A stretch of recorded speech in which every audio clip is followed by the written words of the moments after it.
Ndio shem, rafiki yako amenipiga na kanifukuza kwake. Sasa sielewi tatizo ni nini na nimemkosea nini mume wangu. Nimekosea nini kwa mume wangu bado nampenda. Sawa. Mimi nitaongea naye. Mambo yatakaa sawa tu sawia. Alafu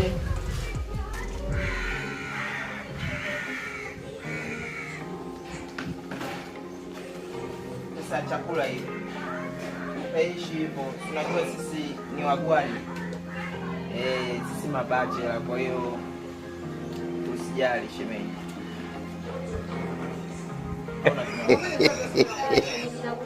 Sana. Okay. Welcome to the ghetto.